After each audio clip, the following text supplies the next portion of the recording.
여러분 반갑습니다. 이번 영상은 03년 스시녀와 국제결혼 불라에 있는 불주마들이 화났다 영상의 댓글 리뷰를 하겠습니다. 전에도 하긴 했는데 이 영상이 좀 댓글이 많아가지고 추가로 좀 하는 거고요. 그리고 이 영상에는 좀 부동산 관련한 이야기가 있습니다. 그래서 아마 집을 가지신 분들은 조금 불편한 내용일 수도 있기 때문에 그분들은 차라리 뒤로 가기를 해주시면 좋지 않겠냐. 뭐 저희의 의견은 그래도 한 번씩 말씀해 달라는 분들이 계셔가지고 그래서 저는 좀 정상화론자 쪽입니다. 그래서 미리 말씀을 드렸습니다. 자, 댓글 한번 보도록 하겠습니다. 국제결혼이 자기들 입장에서는 생태교란이라고 생각하나 보네. 아침도 차려주지, 돈 벌어 오면 고생했다고 위로도 해주지, 생활력 강하지, 이러니 이악 물고 반대하는 거구만 이라고 하셨고요. 그리고 이 글의 제 댓글 같은 경우도 정말 좋은 글을 적어주셨는데 국제결혼이라고 지뢰가 없진 않겠지만 국제결혼 여성들의 평균 마인드가 딱 70년, 80년 이때 우리 어머니 세대의 마인드입니다. 그때만 해도 한국 여성은 강한 생활력, 헌신, 희생, 모성애, 기본 장착으로 레전드급으로 이미지가 좋았었습니다. 다만 딸한테 나처럼 살지 말라며 한탄한 결과 82kg 김지영 세대를 양산하는데 일조한 게 오게티입니다. 라고 하셨습니다.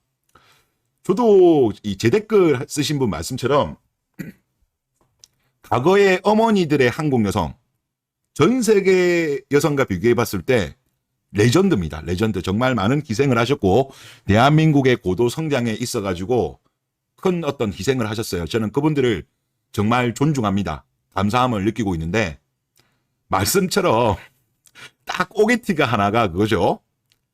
너는 나처럼 살지 마.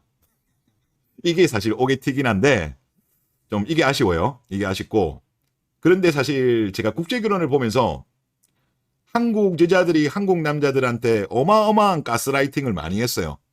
그 가스라이팅을 한 지금 보트릭스가 지금 부서지고 있어요. 즉 독점적 지위가 무너지면서 지금 본인들이 결혼하기 힘들어지는 상황이 되는 거죠.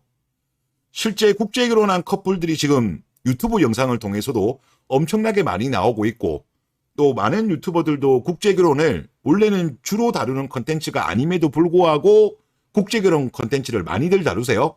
아무래도 좀 관심이 많이 올라가니까 유튜버들도 이거를 많이 다루는데 전반적인 어떤 내용은 그래요. 국제결혼에 대해서 긍정적인 생각을 가질 수 있는 그런 영상들이 많이 올라오고 있습니다. 그래서 아마 지금 한국 여자들 같은 경우는 아무래도 그동안에 누렸던 독점적 지위를 잃어버릴 가능성이 높기 때문에 지금 국제결혼에 대해서 상당히 지금 화를 내고 있는 것이 아닌가 그런 생각이 듭니다. 그리고 다음 댓글 한번 보겠습니다. 장애인 관련 사업을 시작해볼까 합니다. 노산덕에 장애인이 마구 풀어놔버리면 20년 뒤면 부자가 될 듯합니다. 라고 하셨는데 말씀대로 지금 아마 이쪽이 유망 산업일 것 같아요. 당연히 우리나라가 저출산 고령화, 그러면 고령화 관련된 사업도 유망할 것 같고, 그리고 말씀하신 부분처럼 워낙 이제 아이를 늦게 뒀다 보니까 지금 건강하지 않은 아이들이 엄청나게 많이 늘어나고 있습니다. 그래서 2022년도 10월 달에 나온 기사를 하나 보면 자폐 전문 교수님 2027년까지 진료 예약 끝났습니다. 그러면 2020년 10월 기사인데 5년 동안 예약이 끝났다는 거예요. 자폐 전문 교수님. 그리고 밑에 자료는 뭐냐고 하면 상급 종합병원 진료를 1년 이상 대기한 비율이 얼마인가 나옵니다. 제주도 같은 경우는 27.5%가 1년 이상 대기했다는 거죠. 자폐 치료를 받기 위해서. 경기도도 19.7, 서울도 18.4, 상당히 높습니다.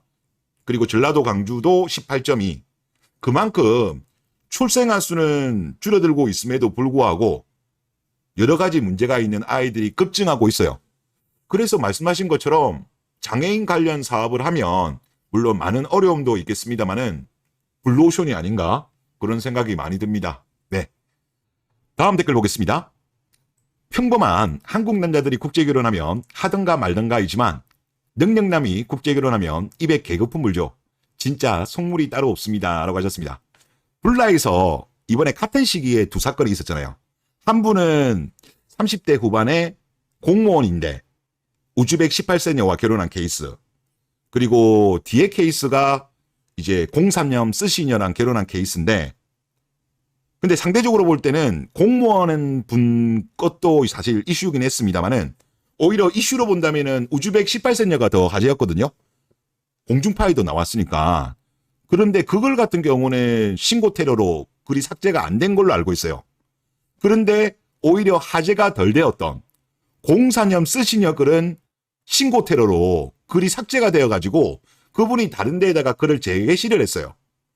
그러니까 똑같은 국제결혼이라고 하더라도 상대적으로 이 04년 스시녀와 결혼한 남자분은 소득도 많고 그분이 아마 반포 쪽에 재건축 아파트를 입주를 기다리고 있다라고 했거든요. 여러분들도 아시겠지만은 반포 쪽에 재건축이면 거의 뭐 평당 1억 가까이 하지 않겠습니까? 뭐 24평만 잡는다고 하더라도 20억 정도는 되는 거다 보니까 뭐 자산도 많은 거죠. 예, 그러다 보니까 똑같은 내용이라고 하더라도 04년 스시녀 케이스에 더 화가 많이 나신 것이 아닌가 그런 생각이 많이 듭니다. 지금 많이들 불안해 하시는 것 같아요. 한국 여자들. 요즘 능력 남자들도 과거에 비해서 동지론을 많이 추구하더라고요. 특히 전문직일수록 그리고 의사분들일수록 워낙 이제 안 좋은 케이스들을 많이 봤잖아요. 그래서 다소 뭐 외모라든가 이런 게 좀 떨어지더라도 도축의 리스크를 피하려고 하면 동지론을 하는 게 안전하다. 이런 인식들이 많이 퍼지고 있대요. 그러다 보니까 애매모호한 여자들 입장에서는 자기들이 생각할 때 괜찮은 남자들, 능력남들이 계속적으로 도망을 가니까 동질혼으로 도망가고 국제결혼으로 도망가고 이러니까 화가 나는 거 아니겠습니까? 그러다 보니까 이런 현상이 발생하는 것 같고 아마 이런 현상은 당분간 저는 이어질 거라고 봐요.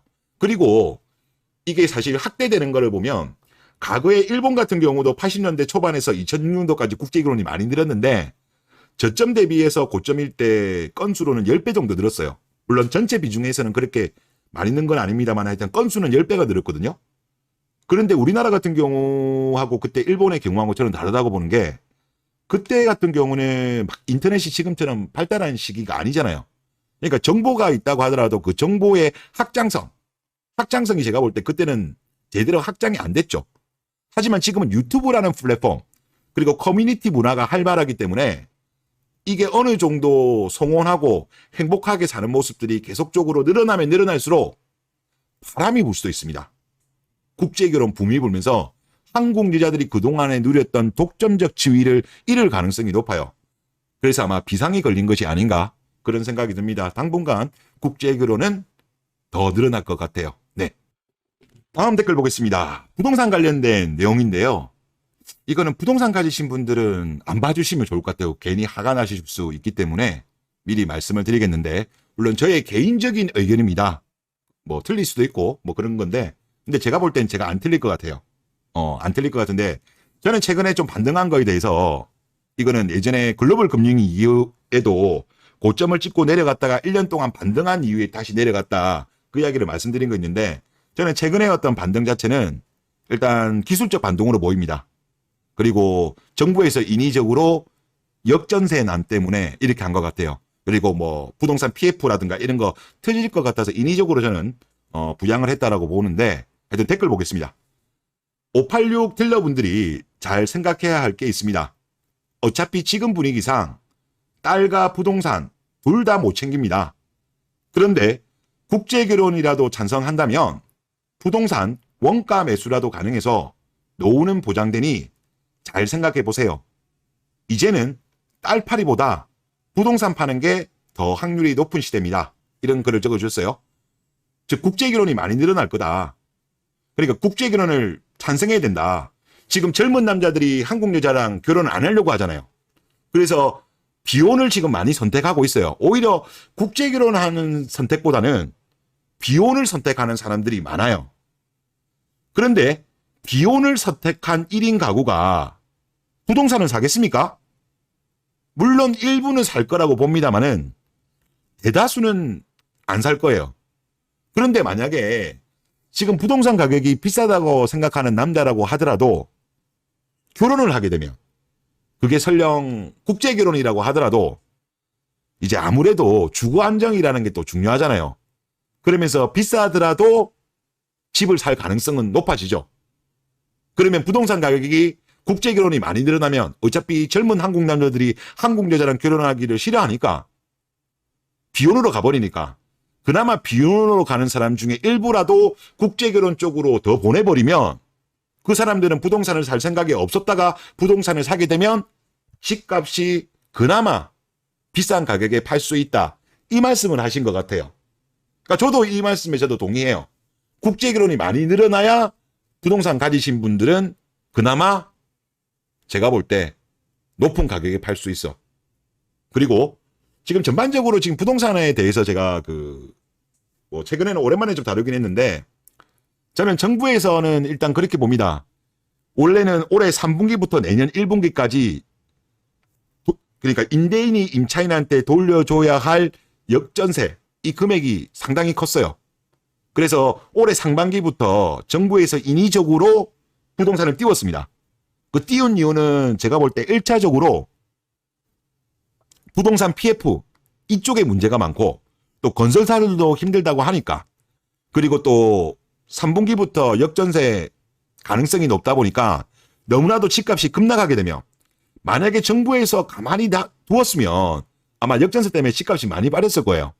그런데 일단은 그게 아무래도 내년 총선에서 부담이 되기 때문에 저는 인위적인 부양책을 썼다고 봐요. 그런데 최근에 정부의 스탠스를 보면 일단 그런 것 같습니다. 뭐냐면 일단 역전세 고비는 넘긴 것 같다. 그리고 부동산 PF는 아직까지 완전히 해결은 안 됐다고 하더라도 일단은 역전세는 넘어간 것 같아요. 넘어가다 보니까 지금 최근에 윤 정부를 뽑았던 이유 중에 하나가 문재인 정부 때 부동산 가격이 급등한 것에 대해서 실망한 사람들도 윤석열 정부를 많이 찍었거든요. 그런데 그분들 입장에서 지금 비판을 많이 하고 있어요. 왜? 아니 부동산값 정상화시키겠다라고 이야기해놓고 그래서 이제 우리가 표를 줬는데 막상 보면 최근에 다시 부동산 띄우기를 하니까 여기에 있는 유권자들 눈치를 지금 보기 시작한 거예요. 그래서 최근에 정부의 입장을 보면 약간 손을 빼는 분위기입니다. 그동안에 몇 달 동안은 열심히 띄우다가 그런 반대 어떤 목소리가 너무 커지니까 최근에는 조금 손을 빼는 입장이고 그리고 한은 같은 경우는 사실 제가 볼 때 참 마음에 안 드는데 한은도 사실 금리를 조금 더 올리긴 올려야 됨에도 불구하고 우리나라 같은 경우는 완전히 독립적이지는 못하죠. 결국은 기재부한테 영향을 많이 받는데 하여튼 뭐 경고는 계속 내놓고 있습니다. 근데 이번 9월 달에 통화신용정책 보고서를 보면 이틀 전에 나온 겁니다. 9월 12일 날. 9월 14일 날 나왔네요. 자, 여기 내용을 보면 좀 재밌는 게 있습니다. 주택가격 연소득의 26배. 그러면 PIR 말하는 거죠. Price Income Ratio예요. 그러니까 소득 대비했을 때 고평가. 즉 PIR이 26배라는 거는 26년간 한국에서 집 살려고 하면 26년간 한 푼도 안 쓰고 월급을 모아야 살 수 있는 거예요. 이런 주요국은 없습니다. 정상이 아닌 거예요, 우리나라가. PIR로 보면. 자, 1인당 소득 비슷한 이탈리아, 일본은 10배 언저리. 대만마저도 20배 정도밖에 안 돼요. 근데 우리나라는 26배야. 비싼 거예요, 우리나라. 그리고 또 이런 이야기를 합니다. 자, 기초 경제 여건 등과 비교했을 때 우리나라 기본적인 경제 펀더멘탈 요즘 좀 안 좋죠. 안 좋은 상황인 걸 감안했을 때 여전히 고평가되어 있다. 그리고 소득과 괴리되어 있는 높은 수준을 유지하고 있다는 거예요. 그러면 이런 유지를 할 수 있었던 이유가 뭐냐? 우리나라는 소득이 들어서 부동산이 올라간 부분도 물론 있겠습니다만은 그거는 얼마 안 돼요. 대부분은 대출이 늘은 거예요. 우리나라가 최근 10년 동안 가계부채가 더블이 늘었다니까? 더블 이상 올랐어요. 그리고 과거에 2015년도에 우리의 PIR을 보면 11.0이었어요. 그리고 조금 이제 올랐다고 해도 16, 17 이 정도 수준이었어요. 조금 올라도. 근데 지금 현재는 얼마냐? 26배예요. 그러니까 제가 볼 때는 우리나라 전체적인 평균하면 그래도 뭐 한 15로 잡는다고 하더라도 지금 여기에 있는 것만 봤을 때는 대략 평균 내면 한 15 정도는 될 것 같아요. 15 내외. 그거 감안하더라도 지금 너무 비싸다는 거죠. 그리고 대한민국의 지금 인구 구조로 봤을 때 저출산 고령화예요. 아이는 계속적으로 안 낳아요. 결혼도 안 해요. 그리고 우리나라가 그동안에 이게 소득이 늘어나면 되는데 우리나라가 지금 사실상 반도체 같은 경우도 좀 고전을 하죠. 그리고 새로운 성장 동력이 국가를 이끌 성장 동력도 잘 안 보여요. 그런 상황에서 대한민국의 부동산 가격이 유지가 될까요? 지금 결혼도 안 하고 아이도 안 낳는데 뭐 아직까지는 우리나라가 경제활동 인구가 정점을 안 찍었어요. 그래서 그나마 좀 버티고 있는 거지. 이게 10년 뒤, 5년까지는 저는 좀 버틸 수 있을 거라고 저 보기는 봅니다만은 10년 뒤에는 저는 못 버틴다고 봐요. 그래서 뭐 기존에 집 가지신 분들은 그래도 사용가치라는 게 있잖아요. 사용가치가 있기 때문에 만약에 집을 안 세면 만약에 월세라도 나가니까 뭐 그런 걸 감안한다면 저는 뭐 집 보유하시는 거는 이해되지만 지금까지 집을 안 사신 분들, 특히 젊은 2030들은요. 지금 집을 산다? 설거지 당하는 거예요.